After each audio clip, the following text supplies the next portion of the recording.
I'm reviewing Even Steven, and James is going to be eating his leftover waffle from, I made waffles at, 3 in the morning or something this morning. It was actually 4 or so. Was it? Okay. I think it was around that. I couldn't sleep, Mm-hmm. and I think this time it was the stress because I didn't have pain or anything for the most part. Yeah. You've had a little trouble with your hand or finger. Yeah, I have. Not good. And my back. But that's, that was that one day. I shouldn't have packed all. Well, I was really pushing it. A couple times I was packing too many vegetables from the Salvation Army, right? Because they give away produce, and sometimes they're like, take as much as you want of this one or whatever. And I'm like, oh, yes, I would like a lot of that. People, I guess, just want the goodies, not the real stuff. Well, I've been taking the goodies lately too, like a little bit, but not like cans of cream mushroom soup and stuff like that. Like we shouldn't have that. Anyway, Even Steven. That's not the kind of goodies that I'm talking about. Yeah, I know. Well, I've been taking the candies too. I've been meaning to stuff them into piñata. But I haven't been making piñata lately. I've been thinking about making piñata because I have some paper around that I was like, well, I could make piñata with this paper. Anyway, Even Steven. I wrote in the inside of this book, I'll be giving it away, and I've been stapling some seeds into the books that I'm giving away into the little libraries because I don't know how I'm going to give away my seeds. But with this pandemic, so maybe I'll reach a few readers who want to grow some tomatoes. Like you used to give them away through an organized source. Yeah, but now I don't really know if they shouldn't be meeting. Yeah, they might not be meeting, and they probably won't be meeting again. I think they do their thing, they give away the seeds in the spring. Well, that's too late for tomatoes anyway. I should be giving them away well, now it's fine. People can store them until Christmas or whatever and start planting in early year. Anyway, I wrote, the author included a lot of descriptions of the interactions between the mother and son in this, which are believable since the author would have observed the relationship between his wife and their son. However, I don't understand the motives for the gangsters. No one would abduct somebody's son so that the parent would pay such a small amount of money as is owed in the story. I guess that's there were some loan sharks or whatever, and they lent this guy, I can't remember, it was $1,000 and then it became $2, or how they have big interest rates or whatever, and by tomorrow it's going to be such and such amount or whatever. So how much was the total money? A couple thousand, I think. You think somebody would abduct the son so they'd pay back a couple $1,000? Like really dumb people to take that much of a risk. Exactly, that's a huge risk to take for. Anyway, nor would a parent decide to rob for such a little amount of money. I guess the woman is pregnant at the time, so maybe it would be hard to trick herself out. But honestly, It's hard to say what people will do. I mean, a kid's a kid. Yeah, Mom would do a lot for her child. Well, if she cared. If she was a real mom. They actually robbed, though? Well, she didn't. I suppose she steal. Yeah. They robbed. Yeah, robbing is where you take it by force, right? Well, she had a gun. Yeah, that's ridiculous. Yeah.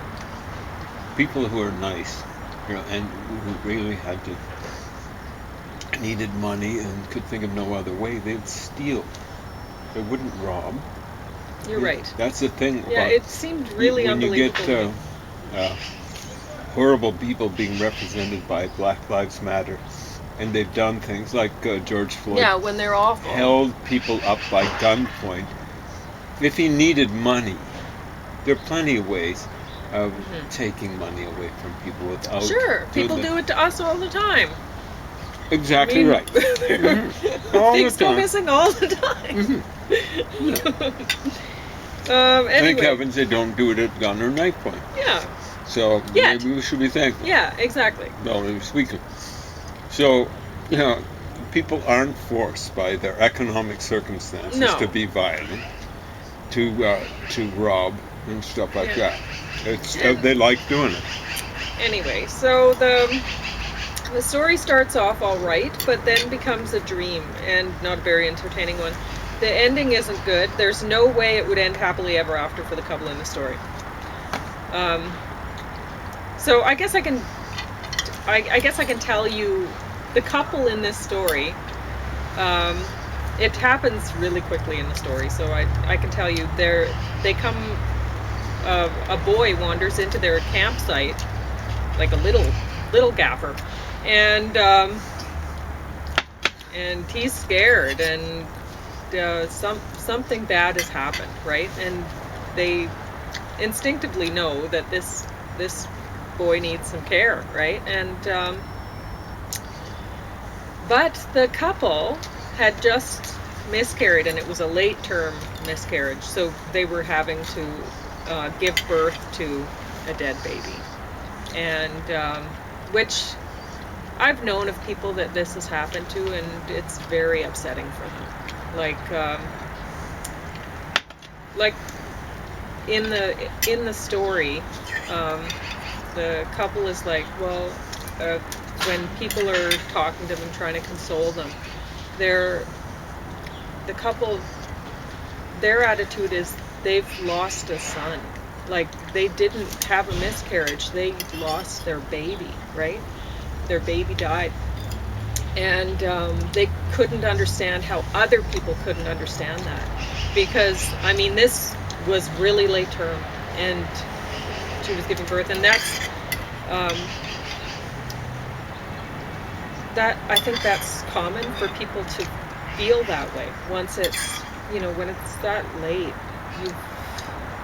the baby's been moving, and anyway, and then the baby isn't. And you're all planned out. You have everything ready. That happened to my mother at least once. I think it was twice. And then she had two kids that were born. One, I guess, died within a few hours. The one might have lasted a little longer. Patrick and Joseph are the ones that made it, but only for a little while. Patrick was born even before my oldest brother, so I didn't know him. But I saw Joseph only after he died. He had a little white coffin for him. So, yeah, it's tough and I can understand that the baby wanders into the campsite, and this is not long after they've lost their baby, their son, and they're thinking, we've been praying, and God has brought us this son, right? So I can actually believe their motivation for their actions in the story to a point. So they kidnapped the kid? They did. Okay. Yeah. And people do that. Yeah. So, and they're not bad people. The woman, honestly, she starts calling the boy, they don't know the boy's name, right? So she's calling him her son's name. Okay. And I can totally believe that. So. Yeah, it's... So that part of the story is actually good. The cases that I've heard of that happening, it's been women done it. Well, and it is in this case, really, too. Yeah. But the husband, he doesn't know what to do, right? He wants to call the police. His instinct right away is he wants to call the police. And anyway. Yeah. So I don't know how to feel about that. I was going to say, I've mentioned before, I think, it's just not my nature to commit a crime. And this would be to even save my life. So when I took my first stem cell therapy, they were saying you can extend it, quite possibly. In other words, they weren't guaranteeing anything. but this would have just been pro forma. They were saying you could take Revlimid, which is something like thalidomide. Another name for it is lenalidomide. Revlimid, I suspect, is the proprietary name, and Revlimid is the generic name. Something like that, or vice versa. Anyway, put yourself in my... It's more like slippers, because I was pretty bad shape. And so we asked how, and they said it's not covered by Blue Cross, which is like a health insurance. And so we said, how much is it? Eagerly. And they said $50,000 a year. Wow. Now the second stem cell therapy I took, it's was covered. And I asked, this was about 4 years down the road. And I said, well, with technological innovations, the price has got to go down. And this was a different outfit, right? The first one was up in Edmonton, this one was in Calgary. So they said, we don't know. And so we said, well, how much is it? And they said, $7,000. And I was going, wow, 4 years gone down from 50,000 to 7,000. But it hadn't. And then they said, well, that's a month. Yeah. Now, I don't exaggerate about numbers. 12 times 7 is $84,000 a year. Yeah. Now, it was only recently, so the first stem cell therapy, it was like late 2011. It was like a Christmas present when, it actually worked, and they were saying, getting ready to release me and stuff like that, and talking about the Revlimid. $50,000 a year. How much is your life worth? It wasn't until, it might have been this last year, I thought, hey, I was thinking about George Floyd and all these poor disadvantaged individuals. It wouldn't even be a matter of life and death. It was a matter of life and death with me, and it never occurred to me to pick up a gun. Hey, give me some $50,000. But it never occurred to me to go, hey, what's my life worth? I'm going to try and embezzle. Embezzle is where you take a little bit at a time out of a till or something like that, and presumably it's a corporation or a rich person or something like that, where they're not going to really feel the pain. So it just occurred to me afterwards. I said, I guess I could have. I was trying to think of some way, there's someone's at disadvantage. They've got to do it, and I'm going, well, how can I personalize that? I'm going, well, it doesn't get much more disadvantaged than having your life on the line, and it never even occurred to me. So don't hand me that line of, they needed to live. They need to put bread on the table. But yeah, it's interesting. Lately, I've been going through. Well, there was somebody a couple of years ago that left a handwritten note with their phone number on a piece of paper. We pay cash for houses, and wanting to buy my cash. Like, what's that about? And it's who's like, got that sort of cash? And plus, I don't. Why would I care if it's, if somebody buys your house, you're going to get money for it. Like, it's not like you're... cash. Like, what does that matter? So, anyway, anyway. It's not like you're right. Like, who gives a flying give flog? you diamonds or potatoes in exchange for your house. Anyway, so... I didn't call. I just thought it was funny because it was obviously from one of the drug dealers in the neighborhood that was like, we have lots of cash, so much cash we pay, cash for houses, and it's like, okay. And then, so yesterday I'm looking through, no, it was the day before, I was looking through James' mail for my driver's license that anyway. And I found a note that, this person was a little more sophisticated. They made it look handwritten, but it was photocopied, you One of know, those, yeah. and it was basically saying the same sort of thing, but, you know, they had a little more maybe education or something. They were familiar with using technology like a photocopier or whatever. And so, and they said no closing fees, no this and that, and whatever. They're trying to really sell it up. And it's like, okay, but you're giving this during, like, it's such a seller's market right now. And you're thinking you're going to get some interest from, I mean, it's really quite silly, right? Like, right now, I'm looking at, I'll pay attention to who puts their house a sale sign up, and it goes fast. Like, there's very few houses where the sale sign is sitting there. I think that's one reason why people are doing this. It's because I was going to joke this stuff is being snapped up before it's put on the market.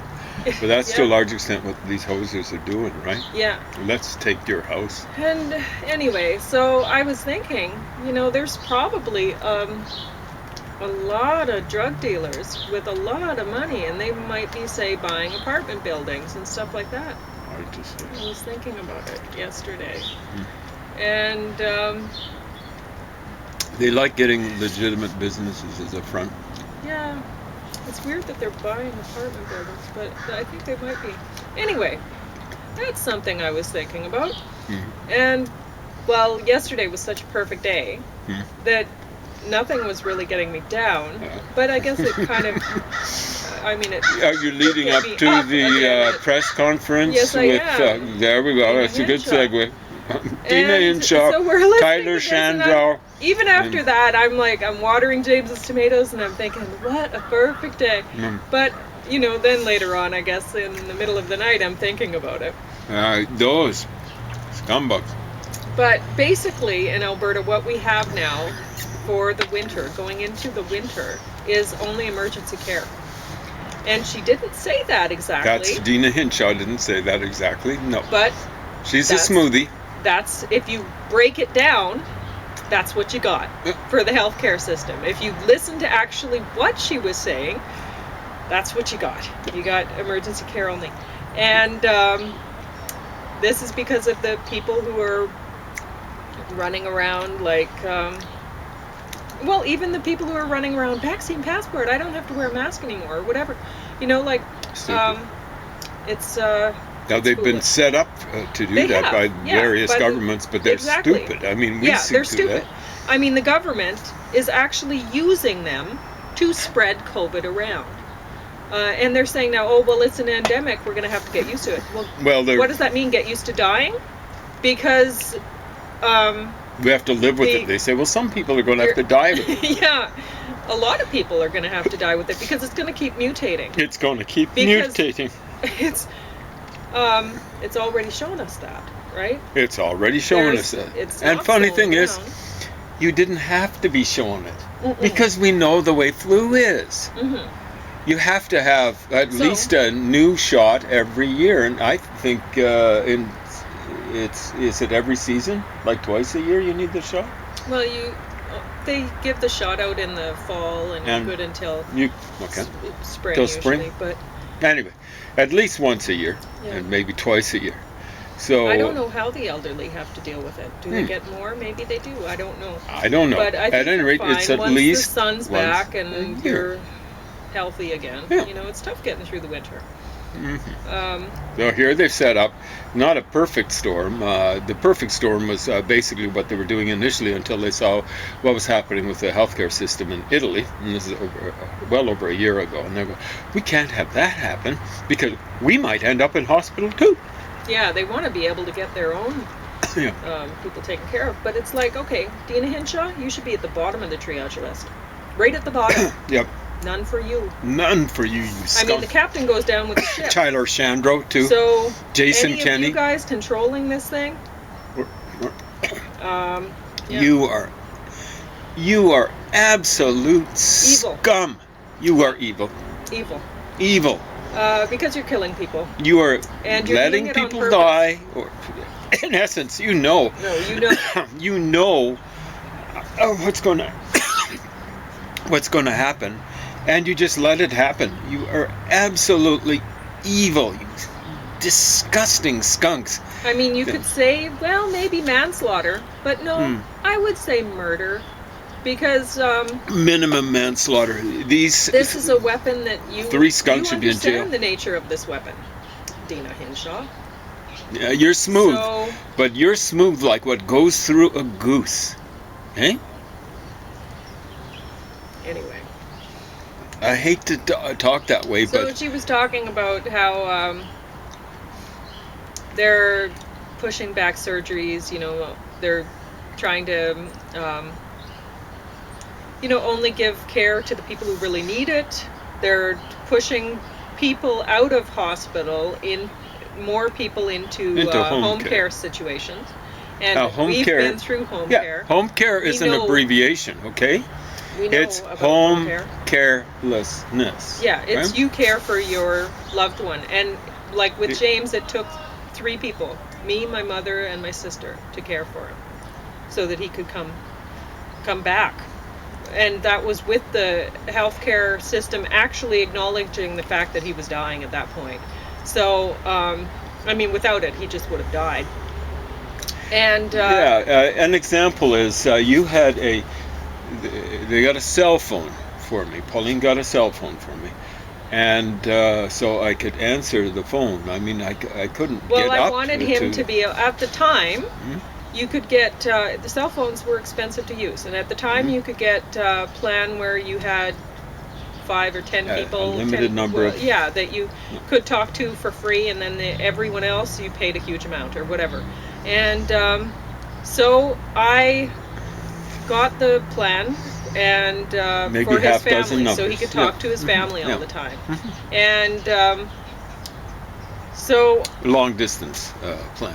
Well, it was just it's just any number. So anyway, in Canada, so that's why I got the phone for him. So I'm paying this bill, and I'm like, where is all this? So my mother started giving out my I guess she was stressed out, so she was giving out my cell phone number, like the one that he was using. Things happen, and but she was giving out my work cell phone number, and it's like people are calling me there. James's dad was calling me there, and I'm like, why do you have this number? Yeah, she just was stressed out. I guess so. It wasn't her idea for me to get the cancer. She was awesome. Do you know what I'm saying? Yes, she was. We've got to keep that in mind. She was awesome. It's just, but the home care. Yes. What they were doing, what were the bills like? Like over $1,000 sometimes. Per month. And we were making $17,000 a year. Thank you, home carelessness. See why we're saying that? Yeah. Anyway, just a call to say, oh, how are things doing? It's worse than that. Like, what's your pain? Yeah, okay? What's your pain 1 level? to 10. And okay, well, who really cares? Do nothing. Like, get used to it. If you have a situation where you have a loved one who's needing home care, you're changing some diapers, or you're washing up diarrhea clothes and bedding and whatever, and you're doing that. Not home care. You're doing it. Anyway. One of the important things I want to point out is they were not doing diagnostic stuff.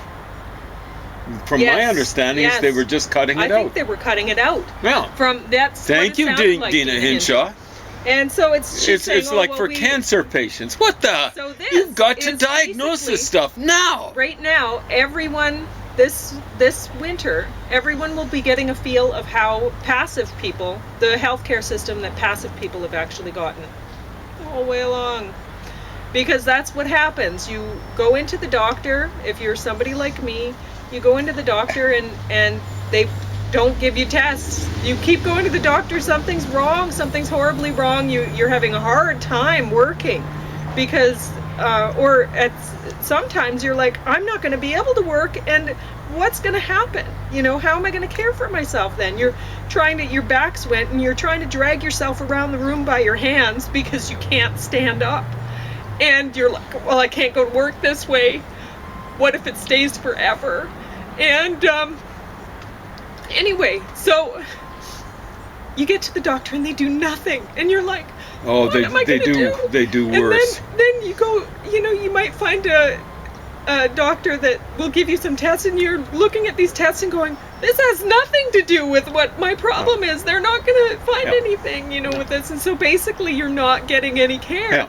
You're not getting the diagnosis, so you're never going to get the treatment, right? Yeah. So now it's going to be now you're worse. going to feel it. Now you're going to feel like that. You're not going to get the diagnosis. And so she's saying, well, the people who need the care are going to need the care most are going to get it. Well, how can they get it if they're not getting diagnosed? Yeah.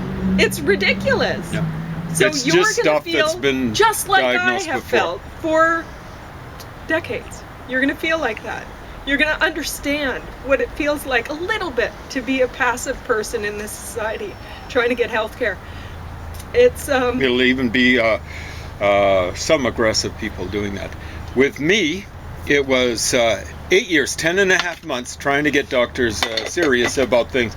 One guy, he sent me off. I asked to go see a nephrologist. I actually use that term. Someone who specializes in kidneys. And so he sends me off to an internist who specializes in in the heart. And I was going, wow, the fix is in here. The fix is in here. And, like what were they saying when they finally diagnosed me? I wanted to see an expert in kidney. This might have been 4 years before. They were saying, you're in renal failure. My kidneys were failing. And they were saying, you're, in essence, terminal. You have 18 months to live. You see? Yeah, that's the way it works out, or that's the way it's traditionally worked out. I mean, but now it's going to be worse. Yeah, but you won't exactly get the passive experience that I was getting or that James was getting, because, I mean, with us, we were getting shuffled.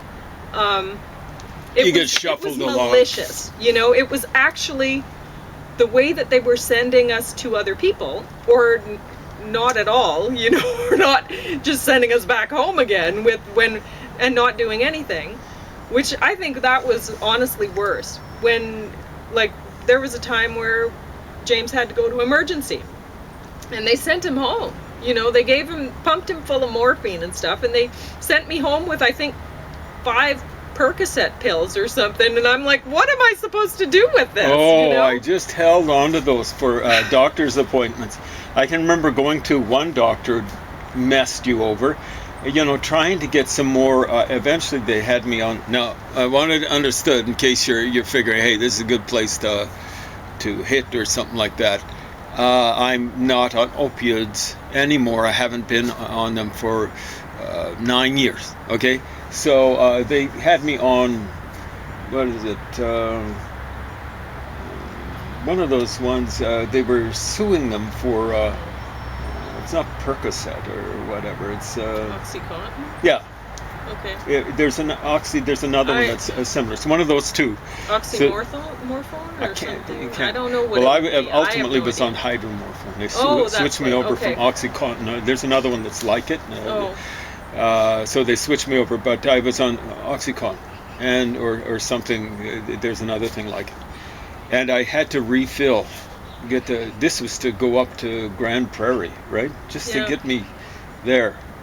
And I'd use one of those, what was it that